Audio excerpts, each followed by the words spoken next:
Olá, eu quero saudá-lo em nome daquele que é poderoso para fazer infinitamente mais de tudo aquilo que pedimos ou pensamos, conforme o seu poder que opera em nós. A Ele seja a glória na Igreja e em Cristo Jesus, por todas as gerações, para todo sempre. Amém. Nós estamos vendo essa semana um dos males que infelizmente assolam a Igreja de Cristo ao longo dos séculos: a heresia, o desvio da verdade absoluta. Nós temos uma verdade absoluta, não é minha verdade, não é a sua verdade, não é a minha interpretação da Bíblia, também não é a sua. Há uma verdade absoluta colocada por Deus. E nós estamos vendo essa semana que a heresia é o desvio desta verdade. Os homens criam as suas verdades, reúnem outros pensamentos, consultam outras fontes para concluir que elas são necessárias para a igreja. Nós começamos a ver ontem o combate do primeiro aspecto desta heresia chamada Colossense, que é uma heresia dos dias de hoje, que é a insuficiência de Cristo. E Paulo vem combater esta heresia dizendo que Jesus fez uma obra. Ele é suficiente para fazer essa obra.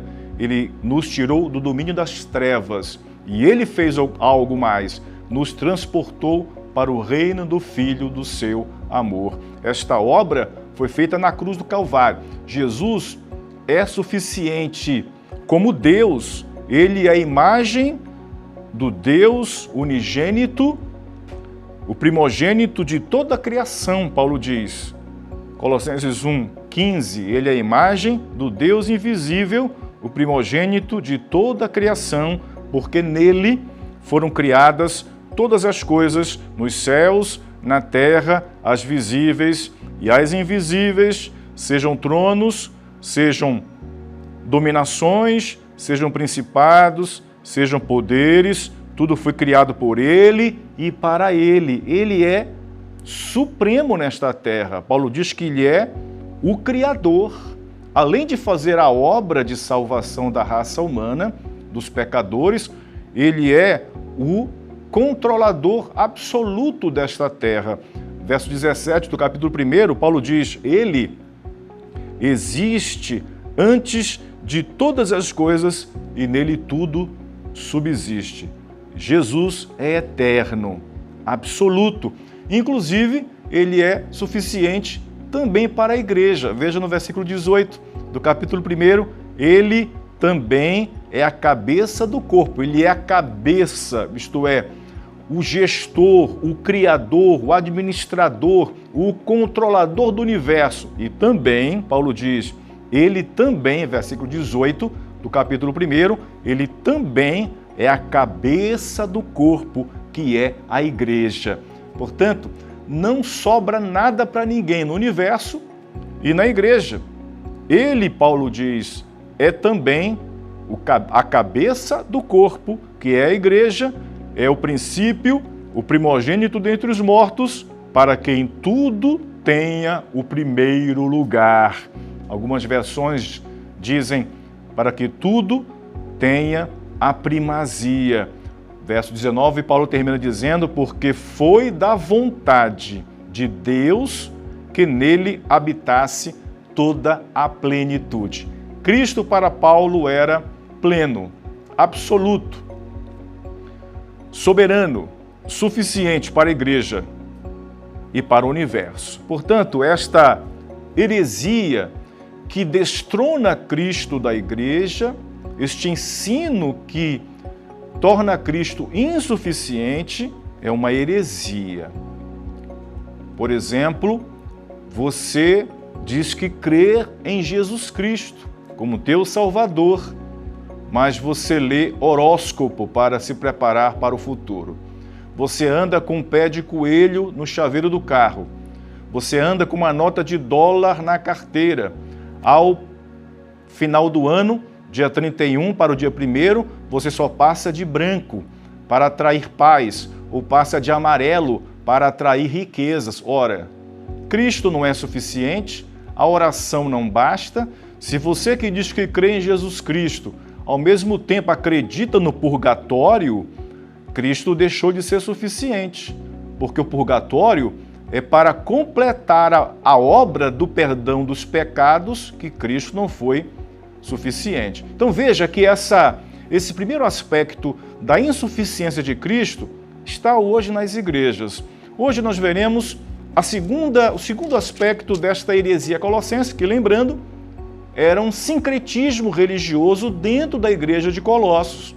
Não era só cristianismo, não era só Jesus, era Jesus e Platão, era Jesus e as religiões de mistério, era Jesus e o ascetismo, era Jesus e o misticismo, isto é, elementos reunidos que favorecem a salvação do homem ensinado nas igrejas, na igreja de Colossos, e muitas dessas heresias podemos também constatar que estão nas igrejas de hoje.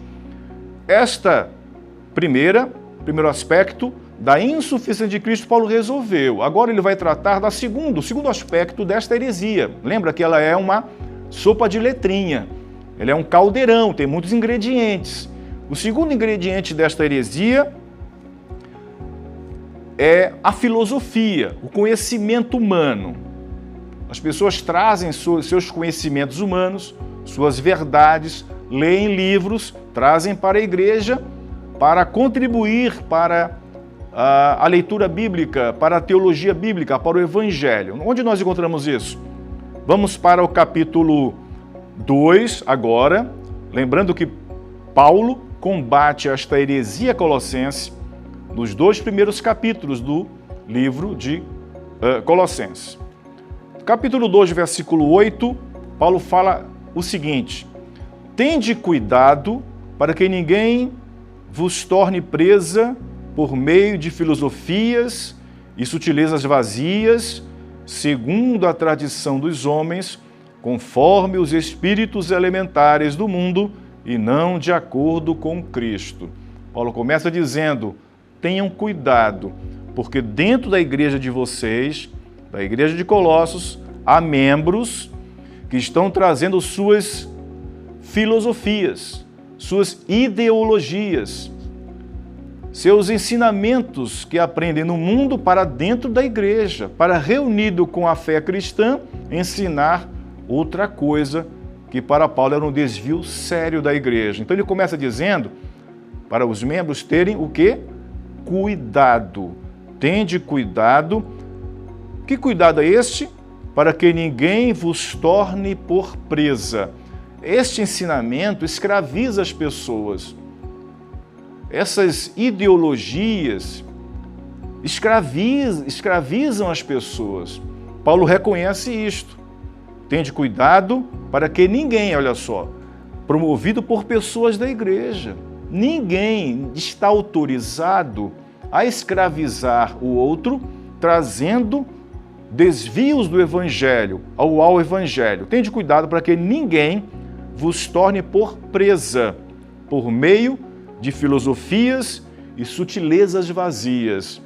Portanto, Paulo está preocupado aqui com essas ideologias, filosofias que ele cita aqui. E a palavra no grego é filosofia mesmo. O que é filosofia? Filéu, uma palavra grega para amor. Logos, logia, é o estudo, é a palavra. Então, é o estudo, é a pessoa que ama o saber. Filósofo é a pessoa que ama o conhecimento, ama o saber. Amar o conhecimento, amar o saber é ruim? Não é. Todos nós devemos buscar conhecimento, mas um conhecimento que borra a imagem do evangelho verdadeiro deixa de ser um bom conhecimento. Um conhecimento que vem para substituir o evangelho, para completar o evangelho, a doutrina da verdade de Deus, deixa de ser uma coisa boa. E Paulo estava reconhecendo aqui em uma igreja, nenhuma cidade grega, que eles tinham que ter cuidado com o que eles vinham trazendo da vida secular deles. Tende cuidado para que ninguém vos torne por presa, por meio de filosofias e sutilezas. Filosofias e sutilezas. Aquilo que entra na igreja sutilmente.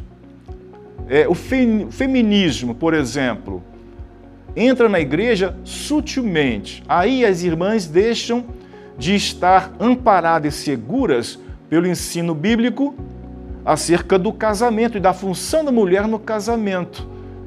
Algumas irmãs adotam o feminismo, não querem nem mais casar.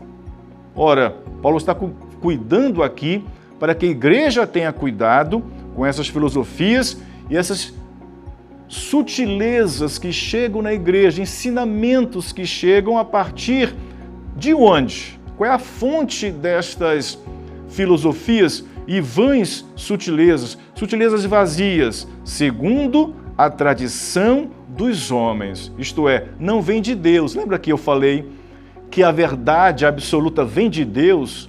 Ele é a verdade. Jesus disse uma vez, eu sou o caminho, a verdade. Portanto, se nós estamos questionando a verdade absoluta, é claro que nós vamos trazer algo para ficar no lugar dessa verdade absoluta. Se nós consideramos a verdade do Evangelho insuficiente, é claro que eu vou trazer algo para completar essa verdade. E esta verdade não vem de Deus. Paulo diz uma coisa que nos alerta. Ela vem da tradição dos homens, segundo a tradição dos homens, conforme, em segundo lugar, conforme os espíritos elementares do mundo. De onde vêm essas filosofias e vãs sutilezas, ou sutilezas vazias? Elas vêm da tradição dos homens. Os homens criam esses ensinos. Eles trazem no meio deles. Os homens decidem o que crer, decidem o que trazer para a igreja. Segundo lugar, que é algo mais... Essa tradição dos homens tem a ver com a humanidade, né? Paulo está tratando de aspecto bem humano aqui. Agora ele vai tratar de um aspecto espiritual, conforme os espíritos elementares do mundo. Paulo está dizendo aqui que era comum no mundo grego, desta época, principalmente, desta região principalmente, que as pessoas eram guiadas pelos astros, pela lua, pelas estrelas, pela astrologia. Os espíritos elementares do mundo é isto. Portanto, pessoas cristãs que estão trazendo para a igreja astrologia, conhecimentos da tradição humana. E Paulo é enfático quando ele diz, tende cuidado. Ele não diz assim, olha, eu acho que vocês têm que estudar, reter o que é bom, não. Tenham cuidado para que ninguém vos torne por presa.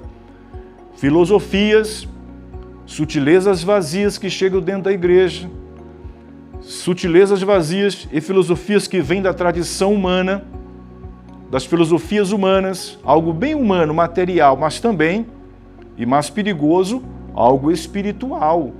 Crentes, como já disse, que trazem para a igreja este aspecto espiritual de passar o final do ano todo de branco, para atrair paz, ou vestir roupas íntimas na cor vermelha para atrair amor. Olha só, veja que Paulo está combatendo isto. Isso chega na vida de um cristão, e ele entra na igreja com isso e começa a ensinar isso. E Paulo diz, tenham cuidado para que ninguém vos torne por presa por meio de filosofias e sutilezas vazias, segundo a tradição dos homens, conforme os espíritos elementares do mundo. Pessoas sendo guiadas pelos espíritos, pelos astros, e não, Paulo termina, e não de acordo com Cristo. Portanto, devemos estar presos, como Paulo se intitula, escravo de Cristo, não dessas filosofias, não da tradição humana, não dos espíritos ou dos astros que eram adorados nessa época e até hoje o são. Paulo está dizendo, tenham cuidado com tudo isso, porque nós devemos ser escravos de Cristo, suficiente para a nossa salvação e para a vida da igreja. Que Deus o abençoe.